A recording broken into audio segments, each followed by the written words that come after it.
some of the things that you've run into in the move?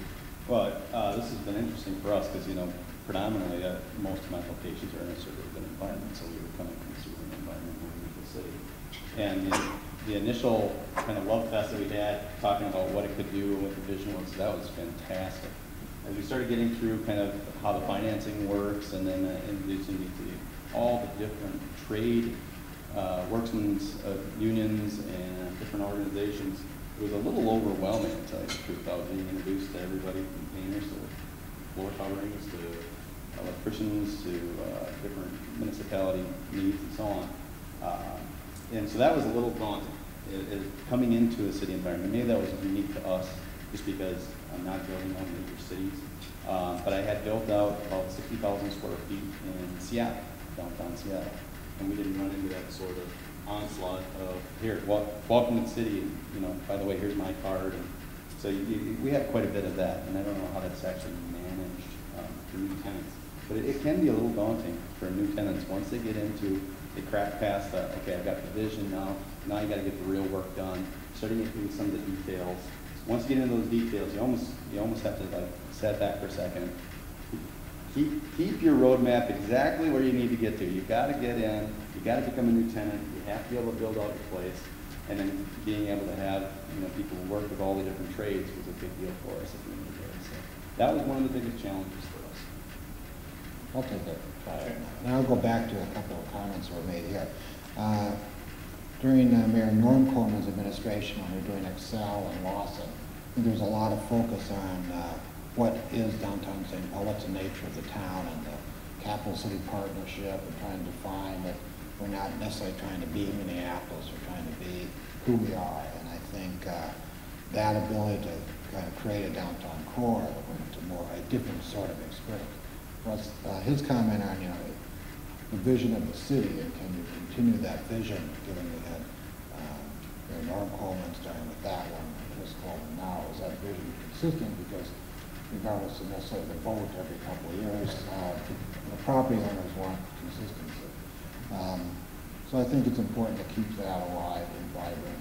And the last thing, your last comment, when we're providing our services on the economic development front, and we advise that they should keep the experience consistent. Meaning, they told you this when they were coming to town.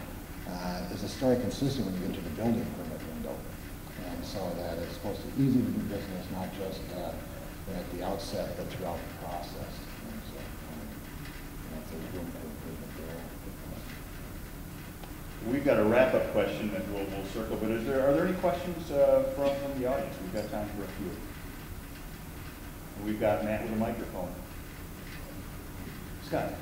I'm just curious, it's my understanding that Cray did not look at any other properties other than Galtier, and there was not a request for proposal that went out to any of the other Central Business District properties. Is that correct? No. Or am I mistaken? No, actually, I can't remember the address of the first building that we had actually visited. First, we were just looking in the suburbs because that's what my employees were used to, where they were most comfortable.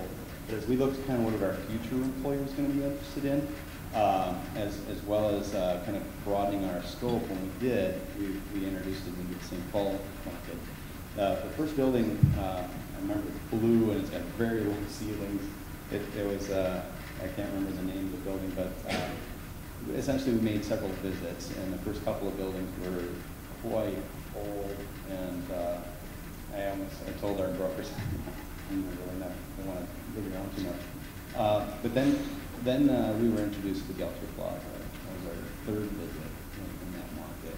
The first 2 weeks being asked for a bid because it just wasn't a fit of business model. Galtier happened to fit very unique. We fit a bit of a unique niche in what we do as a business, and when we actually got there, it actually kind of felt right. So yeah, we looked at 3 different properties in St. Paul. Other questions? Seeing none, final question for the panel. Where do we need to go from here? What are some of the most important things that we need to, as a city, get accomplished so that we can move forward? Bill? Well, I think we've got to make sure that our government spending patterns don't don't hold us back. Because that's just gonna slow everybody down on all levels. The taxes get out of control, we can't reinvest. I think people do wanna reinvest, they've also gotta be able to make a profit at the same time. So we have to find that balance. And then I just think it's a matter of maybe finding some resources and start marketing ourselves better. I said for years, I wish I could find the smartest sales guy in the city and let that person make $1 million if they can go find a 300,000 square foot tenant for us in St. Paul. Let's do what the private markets do when you want something. We incentivize people to go get it done. And I think we need some of that new surge, because if you look at 3M or we look at some of these other state, long-time companies, we can't count on them forever. We just can't. They're growing up.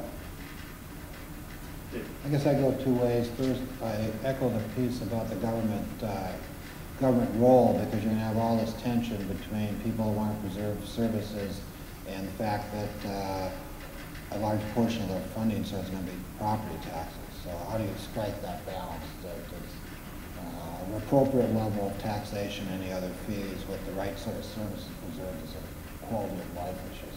The last one, I think, the other one I would say is we had a lot of excitement when Excel opened, a lot of excitement Republican convention. So now we have things like light rail and other things, redevelopment along University and into the downtown. So can you leverage, when you get the project done the way you want to get it done, and leverage that excitement to create, a new pin on the map of why to come to St. Paul? I wouldn't have thought marketing is definitely a big deal. Like I said, we wouldn't have even considered St. Paul. Even we're not far from St. Paul. We wouldn't have considered St. Paul. And I've been on almost every major city in the United States. Until we actually visited and met the right people. So Capital City Partnership got involved right away. John jumped in right away. And as soon as we started talking to the right people and actually understanding where St. Paul was going, that's when we started getting very interested. So I agree with your marketing aspect, because we're not even that far from St. Paul, and we didn't see it as an obvious choice. The other thing is, as a publicly owned company, we have to watch our profitability, and it's there's all kinds of regulations and things out there and taxes that are really kind of forcing you on the fine line of profitability. So there's always going to be that balance between business and public sector. So making sure that there's appreciation and balance for that is key. Excellent. Wayne, Dave, Bill, appreciate your time, and I believe we'll be turning it back over. Thank you all very much.